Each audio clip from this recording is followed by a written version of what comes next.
श्री शिवाय नमस्तुभ्याम, हर हर महादेव, जय महाकाल। कैसे हैं सब लोग? देखिए, आज का जो ये वीडियो है ना, आप सभी लोगों के लिए, जितनी भी माताएं बहनें मेरे इस वीडियो को सुन रही हैं, देख रही हैं, बहुत ही ज्यादा विशेष और खास होने वाला है।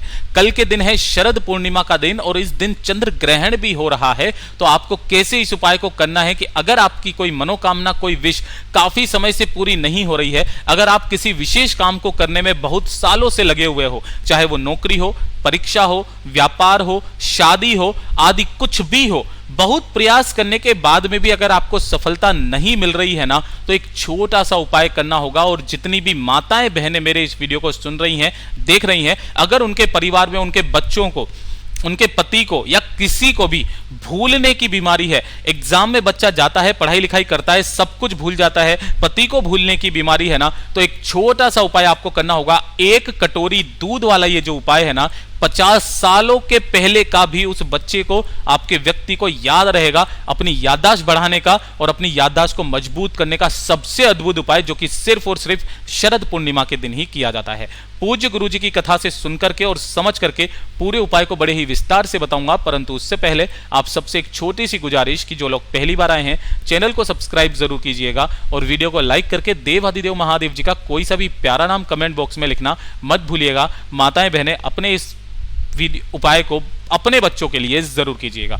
इस पूरे वीडियो के अंदर हम लोग 3 महा उपायों के बारे में बात करेंगे, जो कि आपकी अलग अलग कामना पूर्ति के लिए सिद्ध होंगे। सबसे पहले बात करते हैं पहले वाले उपाय की।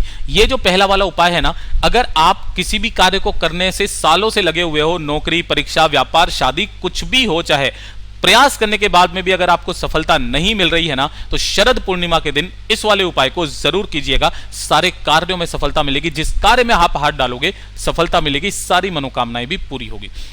इसके लिए आपको क्या चाहिए होगा? चावल के दाने। कितने? 7 अक्षत चावल के दाने लेना, जो कहीं से भी खंडित, टूटे फूटे ना हो। दूसरे नंबर पर आपको चाहिए होगा, जो गुरुदेव ने बताया, वो है इत्र। अब ये इत्र भी अपने को भैया कौन सा लेना है? केसर वाला इत्र लेना है। ये चीज ध्यान रखना। अगर केसर वाला इत्र नहीं मिलता है ना, तो आप क्या करना, थोड़ी सी केसर लेना, 2 से 4 कलियां, उसे जल के अंदर आप भिगो देना। जो जल लाल हो जाएगा ना केसर के रंग से, उसके अंदर आपको सातों के सातों चावल डाल देने हैं और उन केसर मिश्रित 7 चावलों को आपको अपने पास रख लेना है। ठीक है? और अगर इत्र मिल जाता है तो बहुत अच्छी बात है। 5 से 10 रुपए की एक छोटी सी डिब्बी आती है, वो इत्र ले लेना। ठीक, इसी के साथ में आपको चाहिए होगा क्या? एक सफेद फूल। अब ध्यान रखना, ये जो सफेद फूल है ना, केतकी के फूल के अलावा आप कोई सा भी फूल ले लेना, केतकी का मत लेना। गलती से भी अगर आप इसे लेते हो, आपको 1000 गौ हत्या का पाप लगता है। ठीक है? एक केतकी का फूल के अलावा कोई सा भी सफेद फूल ले लेना। 1 लोटा शुद्ध जल लेना अपने घर का, जिसमें से आप जल पीते हो। इन सभी चीजों को लेकर के कहां पर जाओगे? शिवलिंग के पास, प्रदोष काल में। यह चीज ध्यान रखना, इस वाले उपाय को सिर्फ और सिर्फ प्रदोष काल में, पूर्णिमा के दिन किया जाता है। शरद पूर्णिमा साल की सबसे बड़ी पूर्णिमा है, चूक मत जाइएगा। करने का खास नियम, खास तरीका, आपके घर के आसपास जो भी शिव जी का मंदिर हो ना, वहां चले जाओ। कोई जरूरी नहीं है कि आप बड़े वाले मंदिर में जाओ, है ना, कोई जरूरी नहीं है। आपने अगर इत्र लिया है तो उस इत्र के अंदर 7 चावल के दानों को भिगो लेना। और अगर आपने किसी कटोरी में केसर को करके उसके अंदर चावल के दाने भिगोए हुए हैं, तो उन चावल के दानों को ले लेना। ठीक है? यानी कि केसर वाले आपको 7 चावल के दाने चाहिए। अपने दाहिने हाथ में क्या करना? अपने दाहिने हाथ में उन 7 चावल के दानों को रखना। रख करके इसी के ऊपर आपको एक सफेद फूल रख लेना है। अपनी कामना, अपना नाम और गोत्र बोलकर, पहले अपना नाम और गोत्र बोलना, फिर अपनी मनोकामना कहना। अपने हृदय से उस हाथ को मुट्ठी भींच करके लगाना और शिवलिंग पर समर्पित कर देना। ओम नमः शिवाय, श्री शिवाय नमस्तुभ्यम, पंचाक्षरी मंत्र या षडाक्षरी मंत्र का स्मरण करते हुए, और जो 1 लोटा शुद्ध जल लेकर के आए हो, उस जल को आप समर्पित कर देना शिवलिंग के ठीक ऊपर, चंद्रमौली महादेव जी के नाम से या चंद्रेश्वर महादेव जी के नाम से, चंद्रदेव महादेव जी के नाम से कर दिया। उसके पश्चात आपको घर पर आ जाना है। अब काफी सारे व्यक्ति ऐसे परेशान है कि भैया अगर हम लोग यहां पर शिवलिंग के पास नहीं जा पाए, ये तो बहुत दूर है, कैसे करके जाएं? तो देखिए, इसी वाले उपाय को पूज्य गुरुजी ने कहा है कि अगर आपके आसपास मंदिर दूर है तो पास पास आप बेल पत्र का पेड़ ढूंढो। इन सभी चीजों को अपने दाहिने हाथ में लेकर के चंद्र देवता को देखते हुए, अगर आपको उसका हल्का सा भी आभास भी नजर आ रहा है ना, उसकी तरफ देखते हुए अपने दाहिने हाथ से उन सभी चीजों को आपको इसकी जड़ों में समर्पित कर देना है। एक लोटा शुद्ध जल समर्पित करके आ जाना अपनी कामना कह करके। अगली जो पूर्णिमा आएगी, कार्तिक मास की पूर्णिमा, तब तक आपकी जो भी मनोकामना विश होगी वो पूरी जरूर होगी।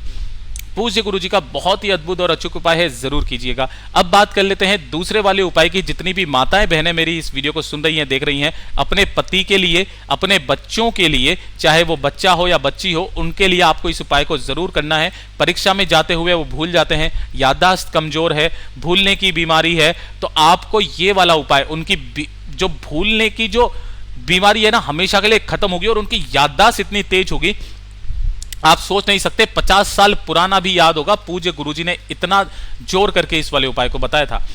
पूर्णिमा के दिन आपको क्या करना है, गाय माता का कच्चा दूध लेना है, गाय का कच्चा दूध। लेकिन इस वाले दूध को लेने का भी क्रम है महाराज, ये चीज ध्यान से सुनिएगा।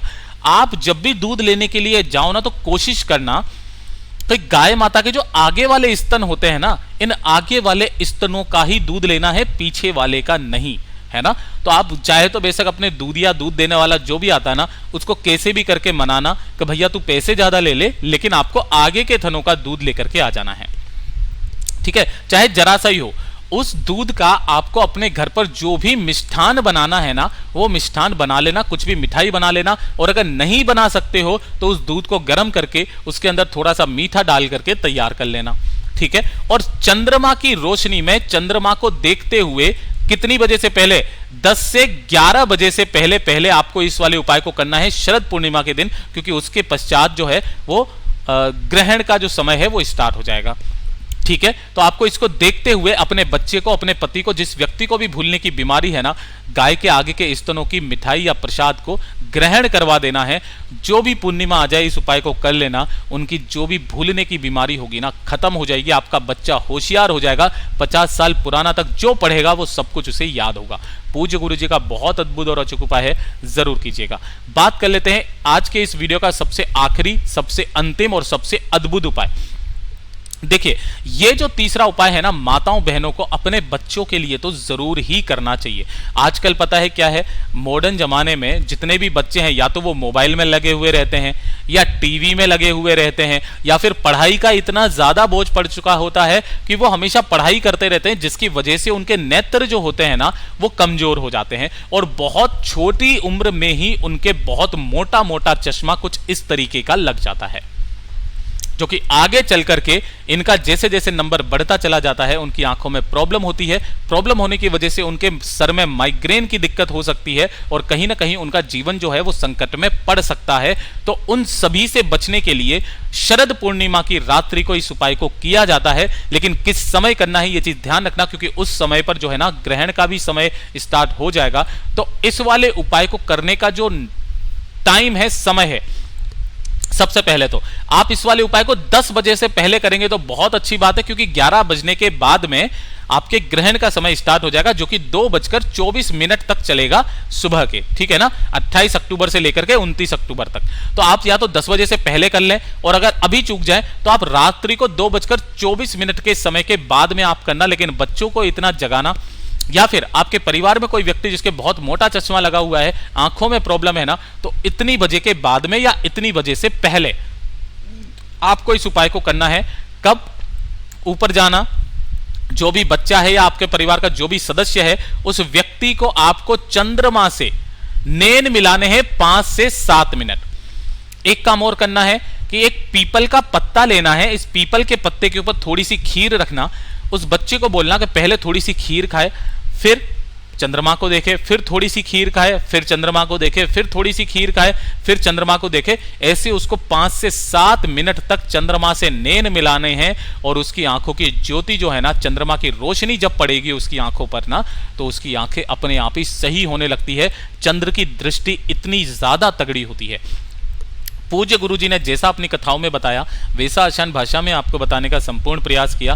कहा ऐसा भी जाता है कि जो व्यक्ति शरद पूर्णिमा के दिन, अगर कोई स्त्री जो गर्भवती हो, चंद्रमा की रोशनी को अपनी नाभि पर गिरवा लेती है ना, उसका बच्चा कभी भी विकलांग पैदा नहीं होता, बुद्धिमान होता है, श्रेष्ठ होता है ना, और वो हमेशा पढ़ाई में अव्वल होता है और सारे गुणों से भरपूर होता है। पूज्य गुरु जी के ये सभी उपाय बहुत ज्यादा खास विशेष हैं, केवल और केवल शरद पूर्णिमा के दिन किए जाते हैं, तो जरूर कीजिएगा। वीडियो पसंद आया हो तो लाइक जरूर करना, चैनल को सब्सक्राइब जरूर कीजिएगा। मैं आपसे मिलता हूं अगले वीडियो में, तब तक के लिए ओम नमः शिवाय, जय महाकाल।